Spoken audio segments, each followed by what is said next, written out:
It started to happen gradually. I would walk into a room and say something, and no one would notice. I would say, "Turn the TV down, please," and nothing would happen. So I would get louder. "Turn the TV down, please." Finally, I would have to go over and turn the TV down myself. And then I started to notice it elsewhere.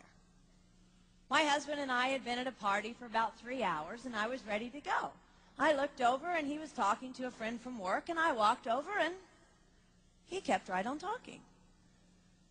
He didn't even turn toward me. That's when I started to put it together. He can't see me. I'm invisible. I'm invisible. Then I started to notice it more and more. I would walk my son to school, and his teacher would say, "Jake, who's that with you?" And my son would say, "Nobody." Granted, he's just 5, but nobody? One night, a group of us gathered, and we were celebrating the return of a friend from England. Janice had just taken this fabulous trip, and she was going on and on about the hotel she stayed in. And I was sitting there looking around at the other women at the table. I'd put my makeup on in the car on the way there. I had on an old dress because it was the only thing clean, and I had my unwashed hair pulled up in a banana clip, and I was feeling pretty darn pathetic. And then Janice turned to me, and she said, "I brought you this." It was a book on the great cathedrals of Europe. I didn't understand. And then I read her inscription. She wrote, "With admiration for the greatness of what you are building when no one sees." You can't name the names of the people who built the great cathedrals. Over and over again, looking at these mammoth works, you scan down to find the names, and it says, "Builder, unknown, unknown, unknown."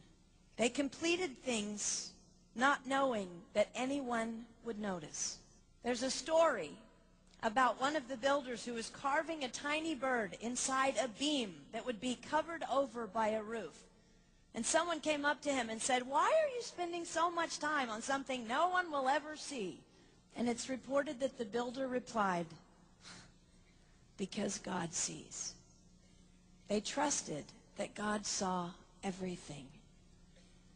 They gave their whole lives for a work, a mammoth work, they would never see finished. They showed up day after day. Some of these cathedrals took over 100 years to build. That was more than one working man's lifetime.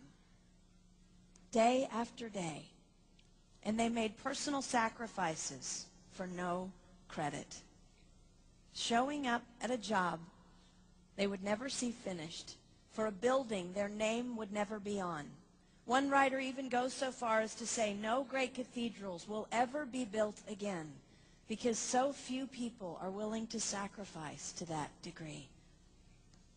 I closed the book, and it was as if I heard God say, "I see you. You are not invisible to me. No sacrifice is too small for me to notice.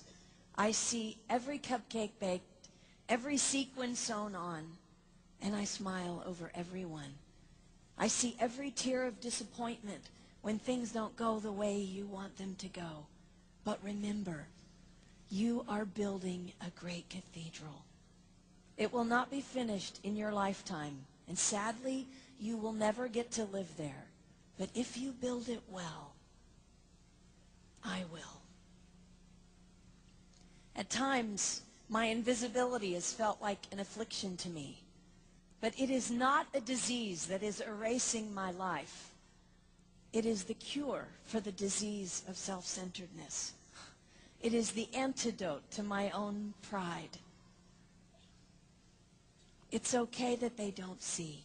It's okay that they don't know. I don't want my son to tell the friend he's bringing home from college, "You're not going to believe what my mom does. She gets up at 4 in the morning and she bakes pies and hand bastes a turkey and she presses all the linens."